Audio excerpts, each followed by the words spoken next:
Ben, c'est un bon point. Après, c'est vrai que quand on regarde cette fin de première mi-temps et cette deuxième mi-temps, là, il y a la place pour mieux. Il y a la place pour prendre 3 points. Donc on est content parce qu'on s'est d'abord fait très très peur avec cette entame de match catastrophique. Puis on est resté calme, on a mis en place notre jeu, et puis après je crois qu'on est revenu tout à fait normalement au score. Puis comme je l'ai dit, hein, voilà, il y a pas mal de frustration à la fin, de la satisfaction et de la frustration parce que je pense qu'il y a la place pour gagner. Comment vous l'expliquez cette entame catastrophique? Ouais. Ben, on le sait que la force de cette équipe de Montpellier, c'est les contres. Ça va très très vite devant. Ils sont capables de faire très mal. Et puis après, ils sont très forts aussi sur coup de pied arrêté. Mais bon, voilà, je pense qu'on était un peu encore dans le vestiaire, dans cette entame. Mais d'un autre côté, c'est bien parce que ça nous a réveillés. On a certainement eu peur. Et puis, on est resté donc tout de suite mobilisés. Et puis surtout, on est bien revenu dans le match, quoi. Là, pour ceux qui pensaient qu'on avait, ils parlaient de force mentale, on était capable de céder, on était capable de lâcher en deuxième mi-temps, on a montré un tout autre visage. Donc c'est là aussi la grosse satisfaction. On avait pour coutume en fin de match de céder, de prendre des buts, et là ça n'a pas été le cas. La deuxième mi-temps, ça a baissé de pied par rapport à la première. Il n'y a pas eu vraiment de tir cadré, d'occasion franche. Comment vous l'expliquez? Est-ce que c'est l'enjeu? Est-ce que c'est autre chose? Ben, excusez-moi du terme, mais ça on a le cul entre deux chaises parce que tu as envie d'aller devant, faire mal, et puis tu sais que cette équipe elle est redoutable sur les contres. Même en première mi-temps, et je crois que sur l'entame de deuxième mi-temps, ils ont encore un contre sur un corner là. Il y a une deuxième fois où Marcus Coco il veut faire une remise pour le gardien, il la cut, et puis derrière, heureusement que l'attaquant ne réussit pas son contrôle pour aller au but, donc voilà. Et ouais, vous êtes à trouver cet équilibre constamment, à dire il faut être attaqué mais sans trop se découvrir. Mais bon, j'ai aimé la réaction. On a montré beaucoup de caractère, on a montré beaucoup de qualité aussi parce qu'on les a privés de ballon en deuxième mi-temps. Ils n'ont plus une situation, quoi. Voilà. Après, nous, on peut beaucoup mieux faire dans le dernier geste, mais on sent qu'on est encore fébrile. Voilà, t'es en situation de maintien, donc c'est pas toujours facile. Voilà. Mais en tout cas, c'est bien, c'est un très bon point. Ça nous permet d'avancer.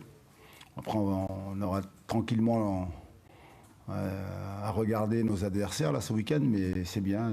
Tu viens ici, c'est un déplacement difficile. Il ne faut pas oublier que Montpellier était sur 10 points sur 12. Hein. Donc voilà, 3 victoires, 1 nul. C'est un bon résultat, puis surtout on a certainement là, pris confiance aujourd'hui et ça va nous aider pour le difficile déplacement qui nous attend samedi prochain à Brest. Hein. Qu'est-ce que ça vous inspire, votre fin de saison, avec les 3 adversaires à la lutte pour la Ligue des Champions? On sait qu'il y a un calendrier qui peut paraître compliqué sur le papier.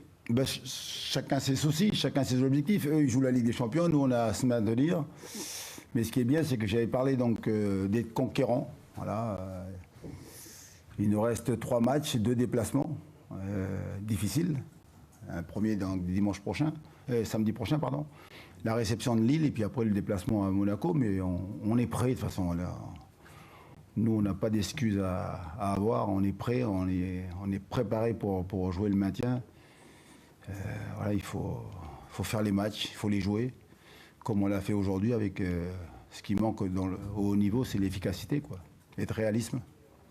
Il y a un joueur qui pèse lourd en cette fin de saison, c'est Mathis Tabry. Vous l'avez encore trouvé aujourd'hui? Ben, c'est bien parce qu'il est dans la lignée donc, des matchs qu'il est en train de faire. Là.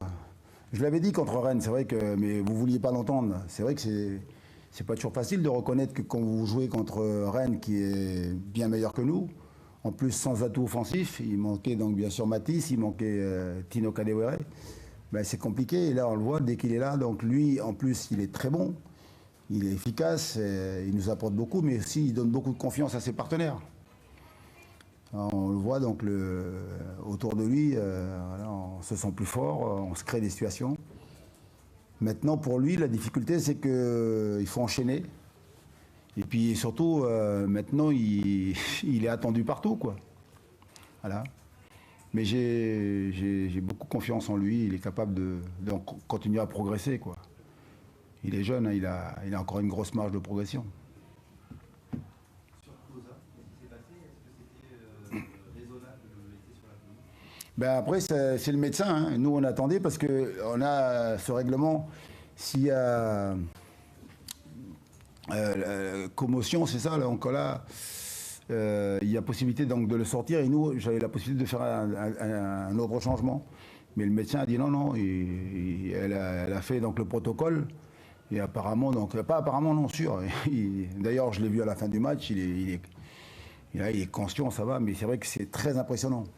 Il a pris donc, heureusement, comme il est venu, le petit Nordin, dans le vestiaire, donc il a montré ses crampons. Heureusement qu'il avait des crampons en plastique. Hein. Mais il a tout le visage, là, il a des points de suture à faire, et puis il a un visage qui va vraiment il va gonfler, quoi. Voilà, messieurs, merci à vous. Bon week-end à vous.